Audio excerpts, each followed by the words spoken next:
તો સવારનું ગળ્યું કાંક ખાવાનું મન થતું હતું. જો ફ્રીજ ખોલીને જોયું ને ત્યાં તો હામી દૂધી પડી હતી. તો મેં કીધું હાલો આજે તો દૂધીનો હલવો જ બનાવી નાખો. પછી તો દૂધી લઈ અને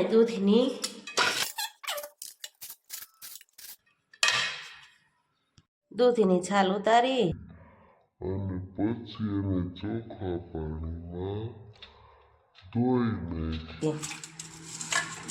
હવે આપણે દૂધીને ખમણવાનું ચાલુ કરીશું.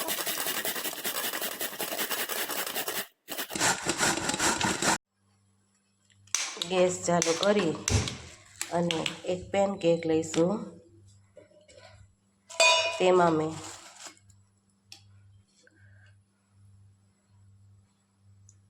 શુદ્ધ દેશી ગાયનું ઘી લીધું છે 1 ચમચો.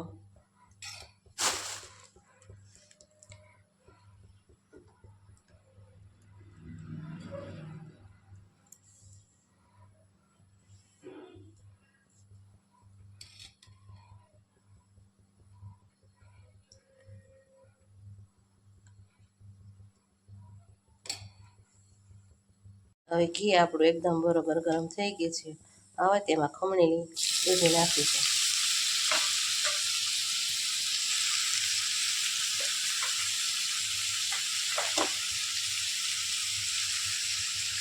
અને ગેસને ધીમો કરી લઈશું. આપણી દૂધી એકદમ ઘીમાં સતળાઈ ગઈ છે. હવે તેને 5 થી 10 મિનિટ માટે ઢાંકણું ઢાંકી અને ચડવા દઈશું. હવે આપણી દૂધી એકદમ ઘીમાં સતળાઈને તૈયાર થઈ ગઈ છે. હવે તેમાં 1 ચમચો ખાંડ નાખીશું.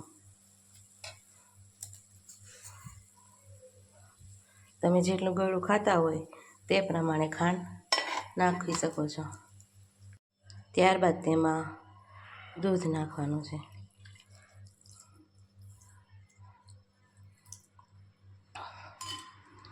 આ બધાને મિક્સ કરી અને પાછું 10 મિનિટ માટે ચડવા દેવાનું છે.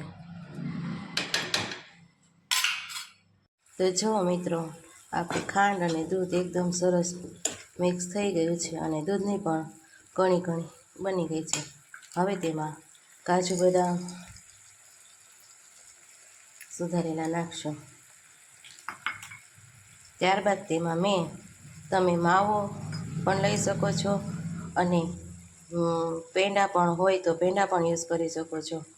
મેં અહીંયા થાબડી પેંડાનો માવો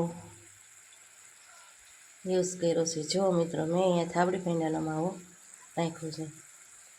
હવે એડ કરી અને બધું સરસ રીતે મિક્સ કરી લઈશું.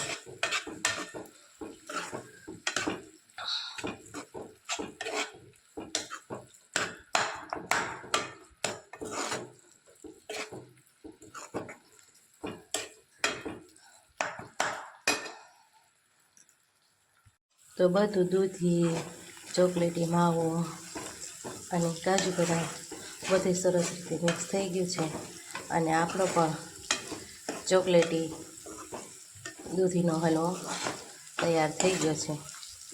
જો ફ્રેન્ડ, એકદમ ચોકલેટી બનીને તૈયાર થઈ ગયો છે. ઘી પણ છૂટું પડી ગયું છે. તો તૈયાર છે આપણો ચોકલેટી દૂધીનો હલવો.